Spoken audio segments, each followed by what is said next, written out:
السلام علیکم، خوش آمدید ہمارے چینل کہانی سینٹر میں۔ دوستو، آج بھی میں آپ کے لیے ایک نئی کہانی لے کر آپ کی خدمت میں حاضر ہوئی ہوں، لیکن اپنی کہانی شروع کرنے سے پہلے آپ سب سے گزارش ہے، اگر آپ نے ہمارے چینل کہانی سینٹر کو اب تک سبسکرائب نہیں کیا تو پلیز سبسکرائب کر دیں اور ساتھ میں لگے بیل آئیکن کے بٹن کو بھی پریس کر دیں تاکہ ہماری ہر نیو آنے والی ویڈیو کی اپڈیٹ سب سے پہلے آپ کو مل سکے۔ شکریہ۔ کہانیاں اب بدل گئی ہیں، نہ اب وہ موسم کہ جن میں خوابوں کے سارے موسم گلاب موسم بنے ہوئے تھے، نہ اب وہ شامیں کہ جن میں تیری تیری حسین باتیں رفیق لگتی تھیں۔ ذہن و دل کو وہ سارے منظر بدل گئے، نہ وصل کا کوئی خواب باقی، نہ اب وہ حرف سخن رہا ہے۔ کہانیاں اب بدل گئی ہیں، تمہارے جانے کے بعد یوں بھی جو خواب آنکھوں میں چاہتوں کا یقین بن کر ٹھہر گئے، وہ خواب سارے بکھر گئے ہیں، ملال دل میں اتر گئے ہیں۔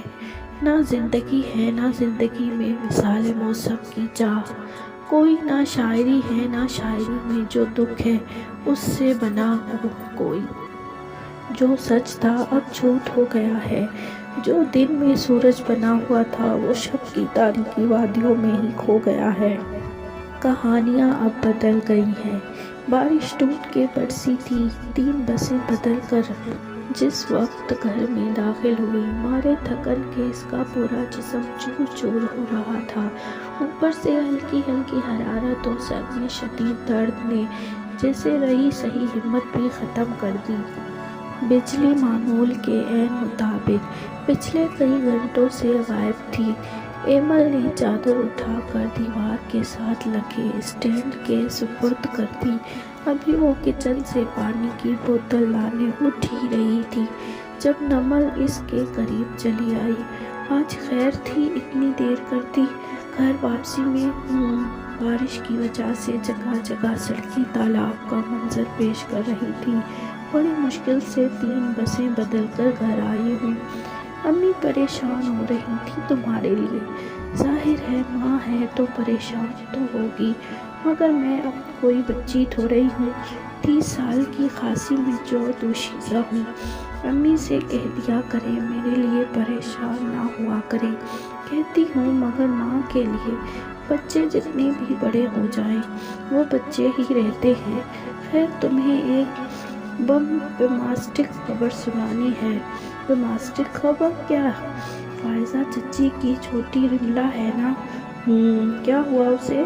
اس نے کورٹ میرج کر لی ہے یار، اپنی ایک قریبی دوست کے بھائی سے، وہ بھی آؤٹ آف کاسٹ۔ چاچا جی اور چچی تو کسی کو منہ دکھانے کے لائق نہیں رہے۔ امی اور عدنان بھائی ہو کر آئے ہیں، ادھر سے کہہ رہے تھے ایسا لگتا ہے جیسے گھر میں کسی کی موت ہو گئی ہو۔ بہت بڑا قدم اٹھایا ہے رملا نے، ایسا تو ہونا ہی تھا۔ گہری سانس بھرتے ہوئے اس نے بڑے افسردہ لہجے میں کہا تھا۔ جواباً نمل نے خاصی حیرت سے اس کی طرف دیکھا۔ یہ کیا کہہ رہی ہو تم؟ صحیح اور سچ کہہ رہی ہوں۔ 32 سال کی ہو گئی ہے رملا، مگر ابھی تک اگلے 5 سالوں میں اس کی شادی کا کوئی نام و نشان نہیں۔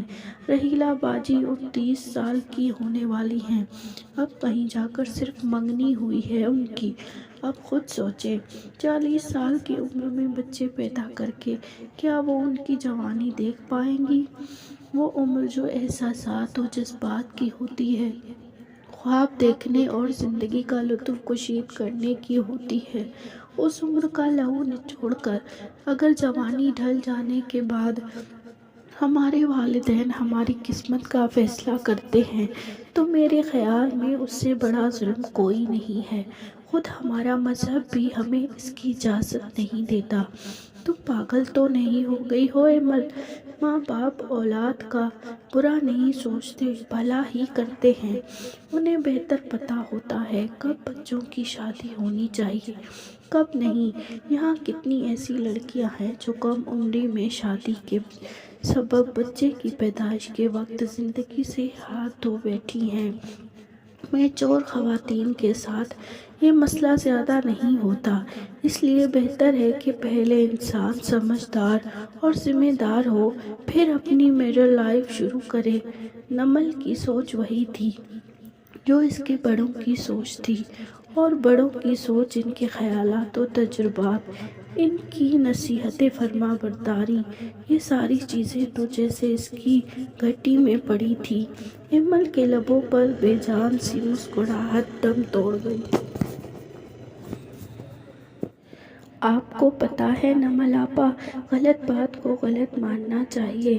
میں باغی نہیں ہوں۔ ماں باپ اور خاندان کے بزرگوں کا احترام مجھ پر بھی اتنا ہی فرض ہے جتنا کہ آپ پر، مگر جہاں ہمارے بڑے غلط ہوں وہاں انہیں سمجھانا، نہ کہ ان کی اندھی تقلید کرنا ہمارا فرض ہے۔ آپ خود دیکھیں، آپ کی دوست ماریا کے ساتھ کیا ہوا۔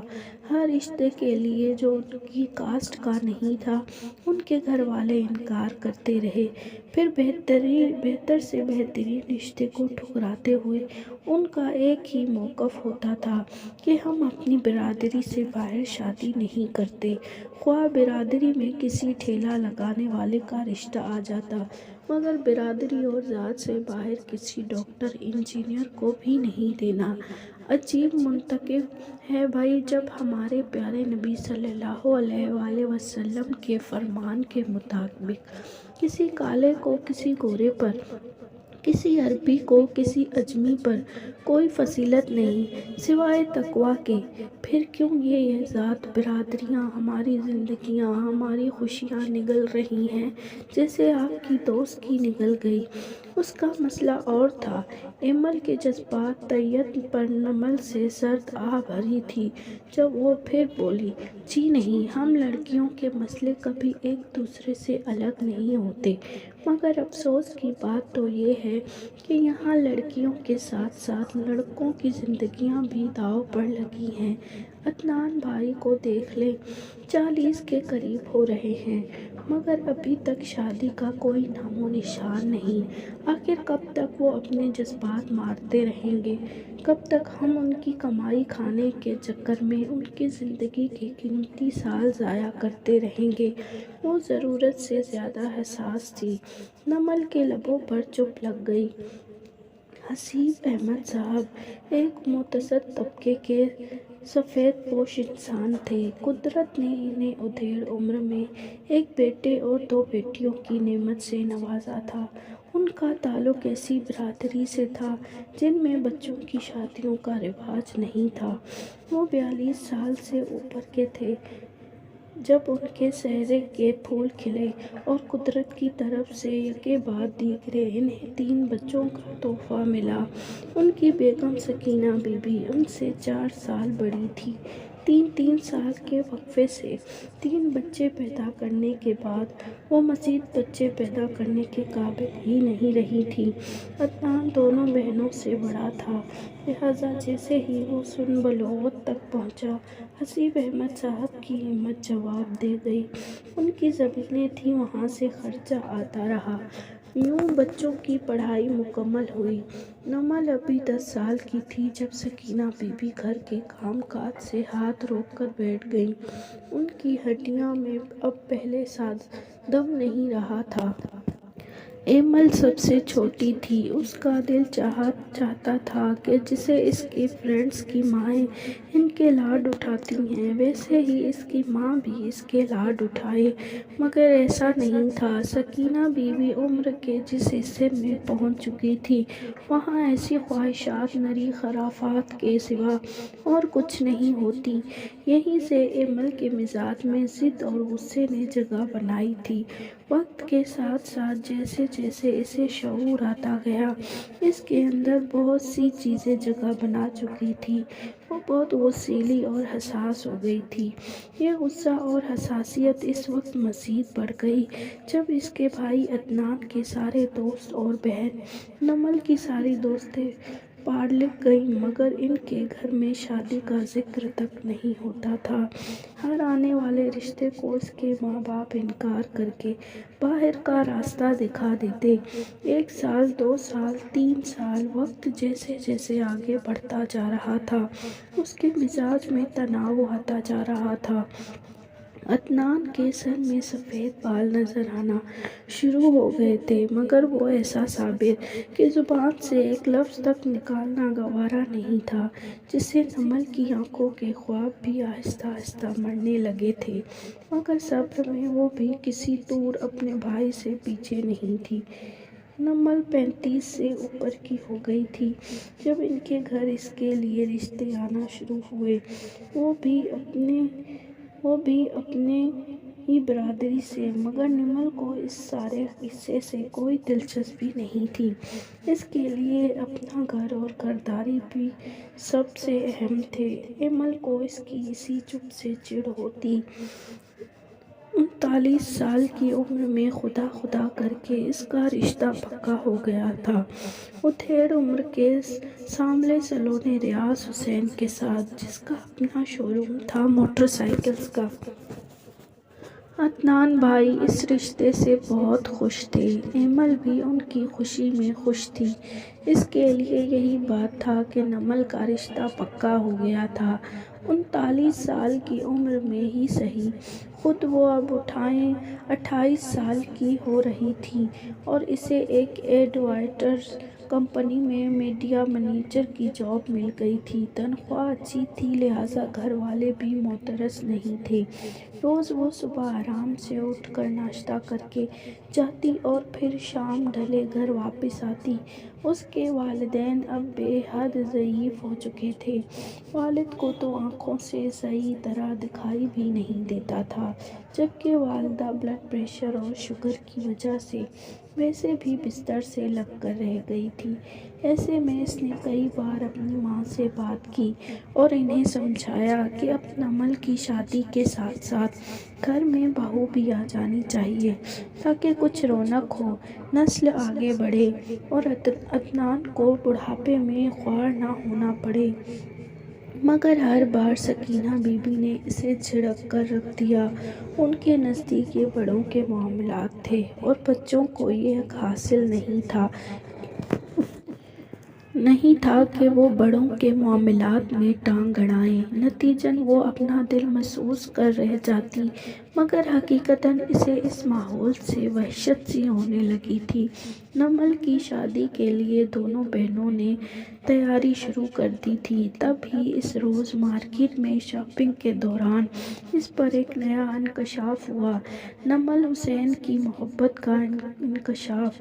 وہ لوگ جویلر شاپ میں تھیں جب ایک اسٹوڈنٹ بوڈھڑ سا خوبصورت شخص ان کے قریب آ کر کھڑا ہو گیا۔ ایمل نے چونک کر اسے دیکھا تھا جب نمل اسے دیکھ کر پریشان ہو گئی تھی۔ چلو ایمل، ہم پھر کسی دن آ جائیں گے یہاں۔ اس نے ایمل کا بازو پکڑا، تب ہی وہ شخص تڑپ کر آگے بڑھا۔ میری بات سن کر جاؤ نمل، وہ شخص تمہارے قابل نہیں ہے، بہت بڑا فراڈ ہے، پچھتاؤ گی اس کے پلے پڑ کر۔ مگر نمل نے اس کی بات نہیں سنی۔ وہ ایمل کا ہاتھ پکڑ کر سحر کسی ٹیکسی کی تلاش میں شاپ سے باہر نکل آئی تھی۔ وہ شخص بھی ان کے پیچھے آیا تھا۔ ایمل نے ہاتھ چھڑا لیا۔ کون ہے یہ شخص؟ پتہ نہیں، میں نہیں جانتی۔ پیشانی پر چمکتی پسینے کی ننھی ننھی بوندوں کے ساتھ نمل نے بے ساختہ اس سے نظریں چرائیں تھیں۔ ایمل کو دل میں کچھ کالے کا احساس ہوا، تب ہی وہ مشکوک انداز میں اس کی طرف دیکھتے ہوئے بولی، اگر آپ اسے نہیں جانتی تو وہ آپ کے پیچھے کیوں آ رہا ہے؟ پتہ نہیں، میں پتہ کرتی ہوں۔ نمل کے ہاتھ سرد ہو رہے تھے مگر اس نے پرواہ نہیں کی۔ کیا ہم کہیں بیٹھ کر بات کر سکتے ہیں؟ وہ پیچھے آنے والے شخص کے مقابل جا کھڑی ہوئی تھی۔ تب ہی وہ بولا تھا، شور۔ نمل پاؤں پٹکتی رہ گئی مگر اس نے پرواہ نہیں کی۔ اگلے 20 منٹ میں وہ لوگ ایک درمیانے درجے کے ریسٹورانٹ میں بیٹھے تھے۔ جی تو کیا فرما رہے تھے آپ؟ گولڈ ٹرن آف کرنے کے بعد اس نے اس شخص کی طرف نگاہ کی تھی جو بے حد جہیا تھا۔ نمل سر جھکائے بیٹھی رہی۔ تبھی وہ شخص بولا، میرا نام سامان ہے۔ نمل کی دوست ماریا میری بہن ہے۔ عرصہ تقریباً 10 سال سے میں اور نمل ایک دوسرے کو پسند کرتے ہیں۔ صرف نمل کے لیے میں نے اپنی پوری زندگی داؤ پر لگا دی۔ ہمارے ہاں کسی صورت برادری سے باہر شادی نہیں کی جاتی، مگر نمل کے لیے میں خاندان کی اس ریت سے بھی ٹکرا گیا۔ کیا کیا نہیں کیا میں نے اس کے لیے، مگر پھر بھی اس نے میرا ساتھ نہیں دیا۔ جب بھی میں نے رشتہ بھیجنے کی بات کی، اس نے منع کر دیا، یہ کہہ کہ میرے گھر والے ابھی شادی نہیں کر سکتے۔ 10 سال سے یہی ایک جواب سن سن کر میرے کان پک گئے تھے۔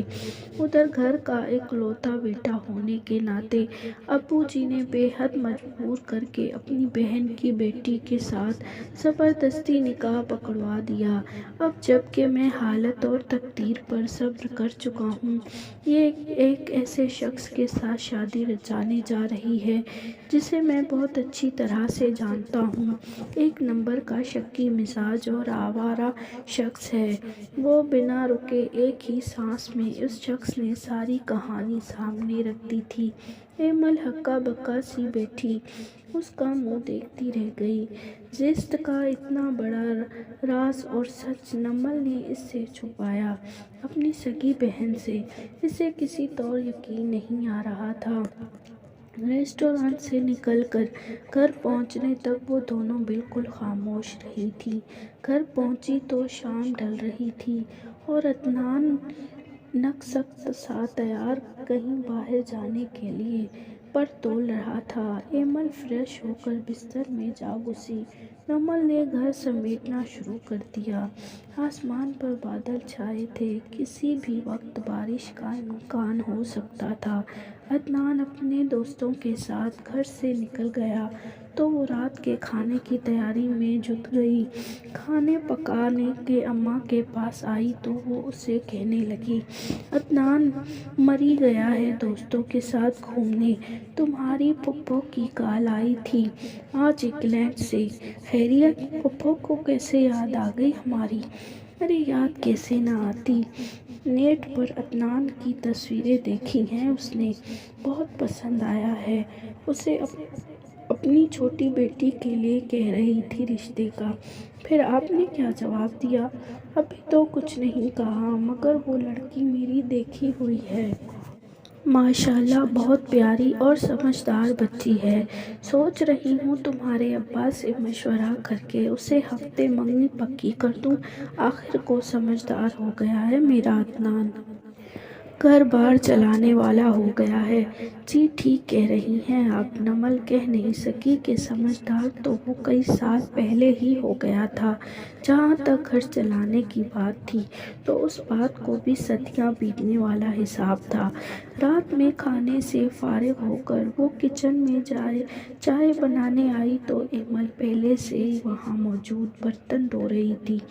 اماں سے بات کی تم نے ریاض بھائی کے بارے میں؟ برتن دھوتے ہوئے اس نے پوچھا تھا۔ نہیں، کیوں؟ بس موقع ہی نہیں ملا۔ ویسے بھی میرے پاس کوئی جواز نہیں ہے اس بات کا۔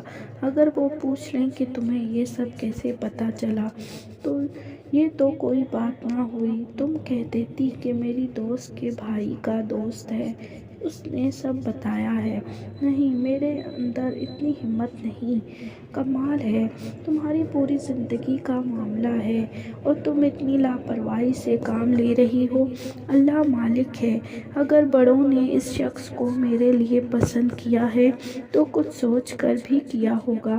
مجھے اپنے ماں باپ سے زیادہ ماریا کے بھائی پر اعتبار نہیں ہے۔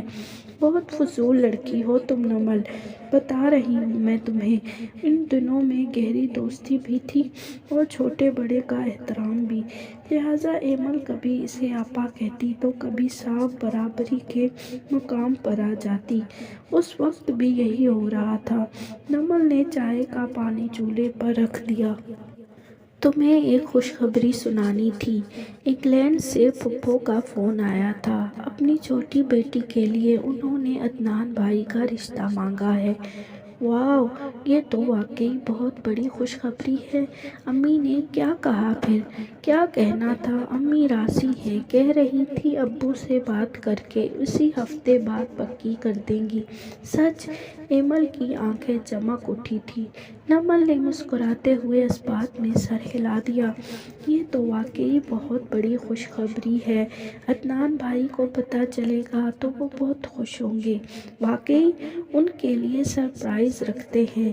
ایمل نے مسکرا کر اس بات میں سر ہلایا اور پھر سے اپنے کام میں مصروف ہو گئی۔ اس رات بہت ٹھنڈ تھی، عدنان گھر پر نہیں تھا، لہٰذا وہ لوگ سر شام ہی بیرونی دروازہ لاک کر کے بستروں میں دبک گئے تھے۔ صبح 4 بجے کے قریب نمل کی آواز فون کی تیز بجتی گھنٹی سے کھلی تھی۔ ہیلو! ریسیور اٹھا کر بوجھل آواز میں اس نے کال پک کی تھی جب دوسری طرف سے بنا کسی سلام و دعا کے پوچھا گیا، عدنان احمد کا گھر یہ ہے؟ ہاں جی۔ نمل کی نیند بھگ سے اڑ گئی۔ آپ کے لیے ایک بری خبر ہے۔ بری خبر؟ اس کے حلق سے بامشکل نکلا، جبکہ دل پوری شدت سے دھڑکا تھا۔ ہاں جی، بری خبر ہی ہے۔ عدنان احمد کا ایکسیڈنٹ ہو گیا ہے۔ وہ جاں بحق نہیں ہو سکا۔ خبر کیا تھی؟ ایک قیامت تھی۔ نمل کو لگا جیسے اس کے وجود میں جان ہی نہ رہی ہو۔ ریسیور ہاتھ سے چھوٹ کے کب گرا، اسے خبر ہی نہیں ہو سکی۔ ایمل جو بستر پر اس کی واپسی کا انتظار کر رہی تھی، کافی دیر تک اس کے واپس نہ آنے پر خود بستر سے نکل کر لاؤنج میں آئی تو نمل کو ساکت بیٹھے دیکھ کر ٹھٹک گئی۔ کیا ہوا؟ کس کا فون تھا؟ مگر وہ جیسے کچھ سن ہی نہیں رہی تھی۔ اگلے چند گھنٹوں کے بعد اس کی چپ ٹوٹی تو گویا بحران مچ گیا۔ عدنان کا واحد چراغ گل ہو چکا تھا۔ حسیب احمد کی نسل ختم ہو گئی تھی۔ ماں باپ کے بڑھاپے کی لاٹھی ٹوٹ چکی تھی۔ اسی روز سات پہر میں عدنان احمد کا زخموں سے چور بدن لاش کی صورت گھر واپس آ چکا تھا۔ زندگی کی 40 بہاریں دیکھنے کے باوجود وہ شخص دنیا سے ویسے ہی جا رہا تھا جیسے دنیا میں ماں کے پیٹ سے نکل کر آیا تھا۔ سارے خواب جو اس نے اپنے مستقبل کے لیے دیکھ رکھے تھے، اس کے ساتھ ہی دم توڑ گئے۔ ساری حسرتیں اور خواہشات مٹی ہو گئیں۔ سکینہ بی بی کا رونا دیکھا نہ جاتا تھا، ان کا تو گلشن ہی ویران ہو گیا تھا۔ نمل اور ایمل پر بار بار بے ہوشی طاری ہو رہی تھی، مگر جو نقصان ہونا تھا ہو چکا تھا۔ حسیب احمد صاحب جو پہلے ہی مفلوج تھے، ان کی کمزور مزید ٹوٹ گئی۔ عدنان ہی تو انہیں سنبھالتا تھا، وہی تو ان کی آنکھوں کا نور تھا۔ انہیں لگا جیسے ان کی آنکھیں بالکل نابینا ہو گئی ہوں، ساری دنیا ایک دم سے تاریک ہو گئی ہو۔ اگلے 1 ماہ تک ان کے گھر افسوس کے لیے آنے والے کا تانتا بندھا رہا۔ ایمل کے لبوں پر مستقل چپ نے ڈیرا ڈال دیا۔ سکینہ بی بی اب ہمہ وقت ایک ہی بین کرتے ہوئے دکھائی دیتی تھی کہ کاش وہ اپنے اکلوتے بیٹے کی شادی اس کے بالغ ہوتے ہی کر دیتی تو آج ان کے گھر میں ایسا سناٹا نہ ہوتا۔ بیٹے کی نشانی کے طور پر کچھ تو ان کے پاس ہوتا، بہو، بچے۔ پچھتاوا تھا کہ کسی طور کم ہی نہ ہوتا تھا، مگر اب اس پچھتاوے سے کچھ حاصل نہیں تھا، کیونکہ جانے والا تو اپنی ساری خواہشات و جذبات اپنے ساتھ ہی لے کر منہ مٹی تلے ابدی نیند سو گیا تھا۔ نمل کی شادی بھی التوا کا شکار ہو گئی۔ گھر کی فضا میں پہلے ہی وحشت کا راج تھا، اب مزید ویرانی بکھر گئی۔ نہ کسی کا کھانا بنانے کو دل چاہتا، نہ کھانے کو۔ عدنان کو دنیا سے گزرے 6 ماہ گزرنے کو آئے جب نمل کے رشتے سے جواب ہو گیا۔ ان لوگوں کا کہنا تھا کہ ان کے بیٹے نے اپنی پسند سے کہیں اور شادی کر لی، لہٰذا ان کی طرف سے معذرت گرتی ہوئی شکستہ دیواروں کو ایک اور دھکا لگ چکا تھا۔ حسیب احمد صاحب بالکل ہی بستر سے لگ کر رہ گئے۔ ان کی بیٹی عمر کے جس حصے میں تھی وہاں اس کے لیے دوبارہ سے نیا رشتہ ڈھونڈ کر بات طے کرنا بہت مشکل تھا، لہٰذا نمل کو اس کے حال پر چھوڑ دیا گیا۔ ایمل کی جاب کو 7 سال کا عرصہ پورا ہو چکا تھا۔ اس روز پھر بہت ٹوٹ کے بارش ہوئی تھی۔ وہ اپنا کام مکمل کر کے ابھی آفس سے نکلنا ہی چاہ رہی تھی جب کسی نے اسے پکار لیا۔ مس ایمل! وہ چونکی تھی، چونک کر پلٹ دی۔ جی فرمائیے۔ اپنے سامنے ایک گریس فل سے شخص کو کھڑے دیکھ کر اس نے خالص پروفیشنل انداز میں پوچھا تھا۔ جب وہ بولا، میرا نام اشر حسین ہے، پچھلے 4 سال سے میری کمپنی آپ کے ادارے کے تھرو اپنا ایڈورٹائزنگ کر رہی ہے، مگر بے حد افسوس کی بات ہے کہ ایک کلائنٹ کو آپ سے پھر بھی شکایت ہے کہ آپ لوگ اپنا کام ایمانداری سے نہیں کر رہے۔ سارا آفس خالی ہو چکا تھا۔ وہ اس شخص کی گفتگو سن کر حیران رہ گئی۔ میں سمجھی نہیں آپ کیا کہنا چاہ رہے ہیں۔ میں سمجھا دیتا ہوں، اگر آپ کہیں بیٹھ کر بات کر سکیں تو۔ جی شور! کہنے کے ساتھ ہی اس نے واپس پلٹ کر اپنے آفس کا دروازہ کھول دیا تھا۔ تشریف رکھیے، ہاتھ سے کرسی کی جانب اشارہ کرتی وہ خود بھی اپنی سیٹ پر ٹک گئی تھی۔ اشر حسین نے اس کے مقابلے اپنی سیٹ سنبھال لی۔ کیا آپ یہاں میڈیا مینیجر ہیں؟ جی ہاں۔ گڈ! پھر تو آپ کے علم میں ہوگا کہ فیروز اینڈ سینئر کے کئی اینڈ مختلف پیپرز کے لیے آپ کی کمپنی کے تھرو بک ہوتے ہیں، اور وہ بھی ہینڈسم اور اماؤنٹ کے ساتھ۔ جی ہاں، میرے علم میں ہے۔ آپ کسی شکایت کے سلسلے میں تشریف لائے ہیں؟ میں فیروز اینڈ سینئر کا چیف ہوں۔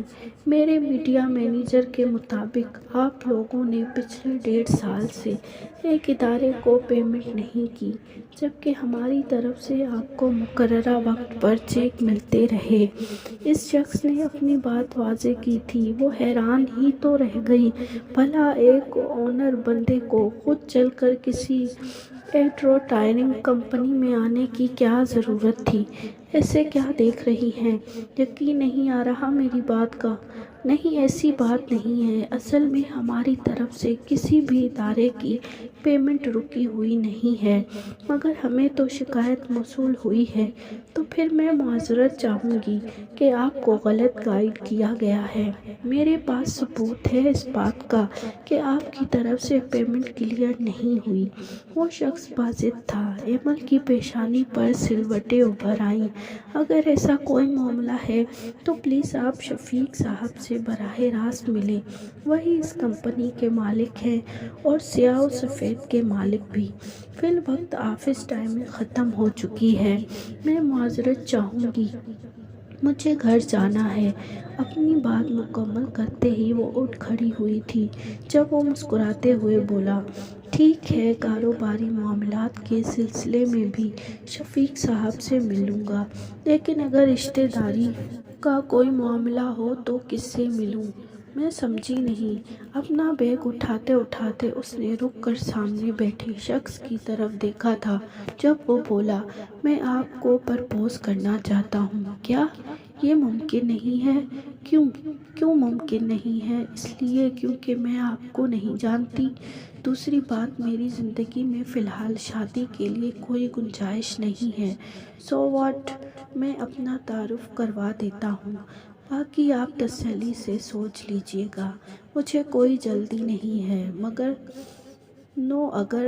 پلیز میں آپ کو آپ کے تمام سوالوں کے جواب دوں گا، مگر وقت آنے پر۔ مجھے آپ کے جوابات کی ضرورت نہیں ہے۔ میں آپ کو صاف لفظوں میں بتا چکی ہوں کہ میری زندگی میں شادی کے لیے قطعی گنجائش نہیں ہے۔ آپ نے پرپوز کیا ہے، بے حد شکریہ۔ اب اجازت چاہوں گی، خدا حافظ۔ اس کا لہجہ بے حد سرد اور سپاٹ تھا۔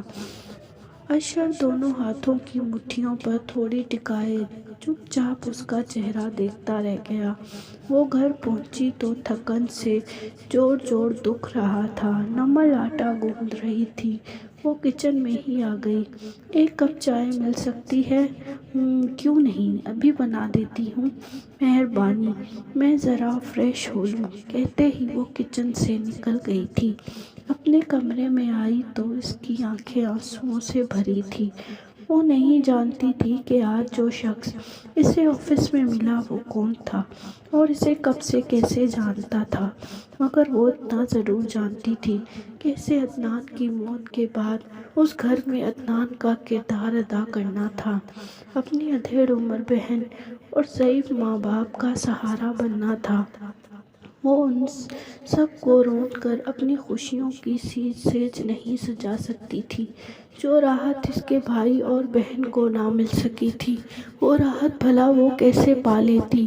آنسو بہتے رہے، گال جلتے رہے اور وہ منہ پر ٹھنڈے پانی کے چھپاکے مارتی رہی۔ نمل چائے لے کر آئی تو وہ خود کو سنبھال چکی تھی۔ آج پھر لیٹ ہو گئی ہو تم؟ بیڈ پر اس کے قریب بیٹھتے ہوئے اس نے پوچھا تھا۔ جب وہ بولی، ہاں کچھ اضافی کام نکل آیا تھا۔ چلو خیر ہے، آج ماریا آئی تھی گھر ملنے کے لیے۔ اچھا، کیا کہہ رہی تھی؟ کہنا کیا ہے، اپنے دکھ رو رہی تھی۔ ماں باپ نے برادری کی وجہ سے برادری سے باہر شادی نہیں کی، ہر بہترین سے بہترین رشتے کو ٹھکرا کر برادری میں راج گیری کرنے والے کے پلے باندھ دیا۔ اب جبکہ 4 بچوں کی اماں بن گئی ہیں تو وہ کام چھوڑ کر بیٹھ گیا ہے۔ سارا دن گھر پڑا چارپائی توڑتا ہے اور بچے اس کی جان کھاتے ہیں۔ اپنی خوراک اور ضرورتوں کے لیے بہت رو رہی تھی۔ ماں باپ بھی کیا کر سکتے ہیں اب بھلا؟ کہتے ہیں اپنے نصیب کے ساتھ سمجھوتا کروں۔ ہم نے تو اچھا ہی دیکھا تھا۔ مزے کی بات، جس برادری کے لیے اس کی زندگی برباد کی، وہی برادری اب مشکل میں کام آنے کے بجائے تماشا دیکھتی ہے۔ یہی ہونا تھا، میں جانتی ہوں۔ خدا نہ کرے کہ تمہارے ساتھ ایسا کچھ ہو۔ ایمل، خدا تمہیں زندگی کی ہر خوشی دے۔ نمل نے اس کے سرد آہ بھرنے پر خلوص دل سے دعا کی تھی۔ تب وہ مسکرا دی۔ خدا اپنے بندوں کے ساتھ برا نہیں کرتا آپا۔ یہ ہم انسان ہیں جو اپنے ساتھ برا کرتے ہیں اور پھر پچھتاتے ہیں، لیکن کبھی کبھی پچھتانے کا موقع بھی نہیں ملتا، جیسے اب امی اور ابا کو عدنان بھائی کے لیے نہیں مل رہا۔ کتنے اچھے تھے ہمارے عدنان بھائی۔ ایمل کی آنکھیں بات کرتے کرتے بھر آئی تھی۔ نمل کا دل جیسے کسی نے مٹھی میں جکڑ لیا۔ پتہ نہیں عدنان بھائی نے کیا کیا خواب دیکھ رکھے ہوں گے اپنی زندگی کے لیے، مگر وقت نے وفا نہیں کی، سب کچھ مسمار کر دیا۔ اجل نے، کاش ان کی شادی ہوئی ہوتی تو آج ہم یوں اکیلے نہ ہوتے۔ ہماری بھابھی اس گھر کو سنبھالنے کے لیے یہاں موجود ہوتی اور عدنان بھائی کے بچے اب تک وہ بھی 10 12 سالوں کے ہو چکے ہوتے۔ کتنی رونق ہوتی ہمارے گھر میں۔ ان کے ہونے سے اب جو وحشت ٹپکتی ہے یہ تو نہ ہوتی۔ صحیح کہتی ہو، کبھی بھی بڑوں سے بھی غلطیاں ہو جاتی ہیں۔ چلو خیر، تم یہ چائے پیو اور آرام کرو، میں ذرا ابو کو واش روم تک لے جاؤں، کب سے آوازیں دے رہے ہیں۔ میں لے جاتی ہوں۔ نہیں، تم تھک کر آئی ہو، آرام کرو، شاباش۔ اس کا گال تھپ تھپاتے ہوئے نمل کمرے سے باہر نکل گئی تھی۔ ایمل نے چائے کا کپ اٹھا لیا۔ میں آپ کو پرپوز کرنا چاہتا ہوں۔ یہ لفظ، یہ لہجہ بار بار اس کی سماعتوں میں گردش کر رہا تھا۔ وہ تھکنے لگی۔ کون ہو سکتا ہے یہ شخص اور اسے بھلا کیسے اور کب سے جانتا ہے؟ کہیں وہ اس کا مذاق تو نہیں اڑا رہا تھا؟ اس میں تو ایسا کچھ بھی خاص نہیں تھا کہ کوئی بغیر جانے پر مجھے یوں ایک دم سے پرپوز کر دے۔ اگلے روز آفس جاتے ہوئے اس کا دل بری طرح دھڑک رہا تھا۔ کیا خبر وہ آج بھی اس کے راستے میں آ جائے، مگر وہ نہیں آیا تھا۔ گھڑی کی ٹک ٹک کرتی سوئیاں اس کے دل کی ایک ایک دھڑکن کے ساتھ آگے بڑھتی گئی تھیں۔ ہر آہٹ پہ بے ساختہ اس نے چونک کر دیکھا تھا، مگر وہ نہیں آیا تھا۔ اسے یقین ہو گیا کہ اس کے ساتھ مذاق ہوا ہے، بھلا کوئی ایسے پرپوز بھی کیسے کر سکتا ہے؟ زندگی کوئی ناول یا افسانہ تو نہیں ہوتی۔ آفس ٹائمنگ کے بعد وہ جان بوجھ کر آدھا گھنٹہ لیٹ بیٹھی رہی تھی، مگر کوئی نہیں آیا تھا۔ تبھی آفس سے نکلتے ہوئے اسے بے ساختہ اپنے الفاظ یاد آئے، مجھے آپ کے جوابات کی ضرورت نہیں، میں آپ کو صاف لفظوں میں بتا چکی ہوں کہ میری زندگی میں شادی کے لیے قطعی گنجائش نہیں ہے۔ آپ نے پرپوز کیا، بے حد شکریہ، اب اجازت چاہوں گی۔ جب خود ہی دروازہ بند کر دیا تھا، اب سماعتوں کا، آہٹوں کا انتظار کیسا؟ ایک سرد آہ بھرتے ہوئے وہ آفس سے نکل آئی تھی۔ اس کی زندگی میں واقعی اب شادی کی گنجائش نہیں رہی تھی۔ ضروری میٹنگ سے فارغ ہو کر اس نے رخصت کے لیے باس کے کمرے میں قدم رکھا تو دہلیز پر ہی ٹھٹک کر رک گئی۔ اشر حسین اس کے پاس کے آفس میں موجود تھے اور دونوں کسی بات پر خوب کھلکھلا کر ہنس رہے تھے۔ ایمل کے قدم جیسے من کر کے بھاری ہو گئے، وہ اپنی جگہ سے ایک انچ نہیں ہل سکی تھی۔ ارے مس ایمل، آئیے۔ باس کی نظر اس پر پڑی تو انہوں نے پکار لیا۔ اشر حسین نے بے ساختہ اسے پیچھے پلٹ کر دیکھا تھا۔ وہ بمشکل اپنا اصلی اعتماد بحال کرتی آگے بڑھی تھی۔ ایکسکیوز می سر، مجھے آج ذرا جلدی گھر جانا ہے، میرے والد کی طبیعت ٹھیک نہیں ہے۔ ٹھیک ہے، آپ جا سکتی ہیں، کوئی مسئلہ نہیں۔ ہمدانی صاحب، جو کمپنی کے مالک تھے، بے حد شفیق اور با اخلاق انسان تھے۔ ایمل ان کا شکریہ ادا کرتی واپس پلٹ آئی۔ اشر حسین کی نظریں دہلیز تک اس کا تعاقب کرتی رہیں۔ وہ گھر آئی تو نمل رو رہی تھی۔ اس کا دل جیسے کسی نے مٹھی میں جکڑ لیا۔ نمل، سب خیر تو ہے؟ پرس پھینک کر وہ تیزی سے اس کے قریب آئی تھی۔ جب نمل اٹھ کر اسے گلے لگ گئی اور مزید شدت سے رونے لگی، ایمل کا جیسے سانس بند ہونے لگا تھا۔ نمل، مجھے بتاؤ پلیز، کیا ہوا ہے؟ امی ابو کہاں ہیں؟ سب ٹھیک تو ہے؟ ہاں، روتے روتے اس نے بھرائی آواز میں کہا تھا اور پھر اس سے الگ ہو کر آنکھیں صاف کریں۔ اگر امی ابو بالکل ٹھیک ہیں تو تم ایسے کیوں رو رہی ہو اور مجھے کیوں بلوایا ہے آفس سے؟ مجھے خود بھی نہیں پتا ایمل کہ میں کیوں رو رہی ہوں۔ کیا مطلب؟ پلیز کھل کر بتاؤ، کیا ہوا ہے؟ میں بتاتی ہوں، ادھر آؤ۔ اماں نے جانے کب دہلیز پر آ کھڑی ہوئی تھی۔ وہ پلٹ کر انہیں دیکھتے ہوئے اٹھ کھڑی ہوئی۔ اماں کے کمرے میں بھی ابا چارپائی پر چت لیٹے تھے، مگر ایمل دیکھ سکتی تھی کہ ان کے چہرے پر ایک عجیب سا سکون بکھرا تھا۔ بیٹھو۔ اماں نے اسے اپنے قریب ہی اپنی چارپائی پر بٹھا لیا تھا۔ نمل کا رشتہ طے کر دیا ہے ہم نے، اس مہینے کے آخر میں شادی ہے۔ کیا؟ مگر کیسے؟ وہ اچھل ہی تو پڑی تھی۔ اماں مسکرا دیں۔ بس جب میرا سونا رب کسی کی سچی توبہ قبول فرما کے اس کے بگڑے کام سنوارتا ہے تو اسی طرح اپنی رحمت کے خزانوں کے منہ کھول دیتا ہے۔ مجھے یقین تھا میری بچی کا نصیب ضرور کھلے گا، اور دیکھ لو، میرے پاک رب نے میرا یقین ٹوٹنے نہیں دیا۔ اماں کی آنکھوں میں بھی شکر کے آنسو تھے۔ ایمل کی اپنی آنکھیں بھر آئیں۔ اللہ رب العزت کا جتنا شکر ادا کیا کم ہے۔ اماں نے تو واقعی بہت بڑی خوشخبری سنائی تھی، مگر یہ ہوا کیسے؟ یہ تو رب سونا ہی جانتا ہے بیٹے۔ مجھے تو صرف اتنا پتا ہے کہ میرے رب نے مجھے سرخرو کر دیا۔ آج شام میں وہ لوگ پھر آئیں گے، تم بھی مل لینا۔ جی ضرور۔ وہ اندر تک سرشار تھی۔ اماں گہری سانس بھرتے ہوئے مطمئن سی واپس پلٹ گئیں۔ اگلے 25 دن کیسے گزرے کچھ خبر ہی نہ ہو سکی۔ پلک جھپکتے میں جیسے شادی ہی ساری تیاری مکمل ہو گئی تھی۔ نمل کے چہرے پر کھلنے والے خوابوں کے خوش رنگ گلاب ایمل کی نگاہوں سے قطعی پوشیدہ نہ رہ سکے تھے۔ وہ جتنا بھی اپنے سونے رب کا شکر ادا کرتی کم تھا۔ بارات والے دن نمل پر ٹوٹ کر رو پایا۔ خود ایمل بھی بہت اہتمام سے تیار ہوئی۔ نکاح ہو گیا تھا۔ ایمل نے دیکھا نمل کا ہونے والا شوہر بے حد خوبصورت اور چارمنگ پرسنالٹی کا مالک تھا۔ اسے بعد میں پتہ چلا تھا کہ اس کے 2 چھوٹے چھوٹے بچے تھے جنہیں ماں کے خالص پیار کی اشد ضرورت تھی۔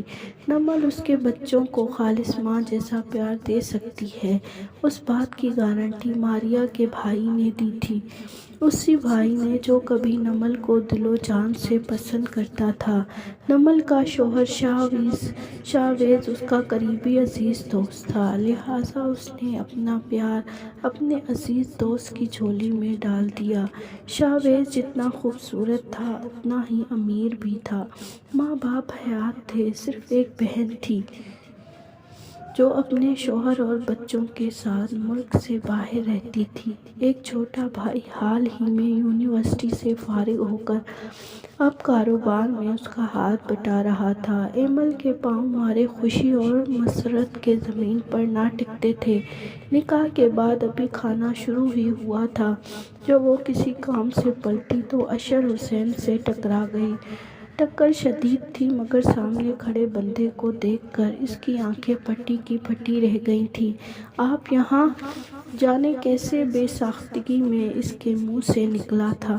جواباً اس کے سامنے کھڑا وہ خوابوں کے شہزادے جیسا شخص مسکرا دیا۔ شکر ہے آپ نے پہچان لیا، ورنہ میں تو یہی سوچ رہا تھا کہ کون سے حوالے سے دے کر اپنا تعارف کروانا پڑے گا۔ اس کی مسکراہٹ مقابل کو زیر کرنے والی تھی۔ ایمل کی نظریں جھک گئیں۔ کیا ہم صرف چند منٹ بیٹھ کر بات کر سکتے ہیں پلیز؟ اس کی جھکی پلکوں کو بغور دیکھتے ہوئے اس نے التجا کی تھی۔ ایمل اس بار اسے مایوس نہ کر سکی۔ اوپر چھت پر مہمان نہ ہونے کے برابر تھے۔ وہ اس کے سنگ اعتماد سے قدم اٹھاتی وہیں چلی آئی۔ کہیے کیا کہنا ہے آپ کو؟ اس کا دل بہت تیز دھڑک رہا تھا۔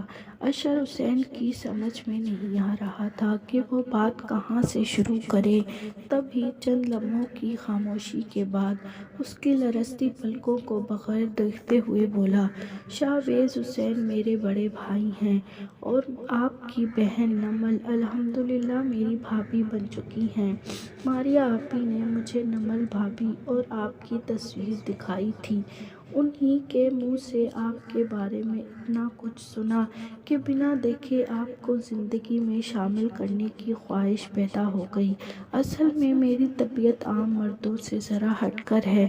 مجھے عورت کی صرف خوبصورتی اپیل نہیں کرتی، میں چاہتا ہوں عورت خوبصورت ہو یا نہ ہو مگر پر اعتماد ضرور ہو، زندگی کی الجھنوں اور آزمائشوں کا ڈٹ کر بہادری سے سامنا کرنا ضرور جانتی ہو۔ یہی چیز میں نے آپ کی شخصیت میں دیکھی تو آپ کو پرپوز کر دیا، مگر آپ نے نہایت سہولت کے ساتھ بنا سوچ و بچاری کی زحمت کیے میرا پرپوزل ٹھکرا دیا۔ آپ کے اس سلوک نے میری مردانہ انا کو گہری چوٹ پہنچائی اور میں خاموش ہو گیا۔ مجھے ماریا آپی نے ہی آپ کی جاب کے بارے میں بتایا تھا۔ اصل میں ماریا آپی اور میرے گھرانے کے بہت اچھے اور قریبی تعلقات ہیں، کافی آنا جانا ہے ہمارا ایک دوسرے کے گھر۔ آپ کے آفس آیا تو آپ کا باس بھی میرا قریبی دوست نکل آیا۔ اس نے بھی آپ کی ذات اور کردار کی بہت تعریف کی۔ میرا حق نہیں بنتا کہ ایک بار ریجیکٹ ہونے کے بعد میں دوبارہ آپ کے سامنے دستے سوال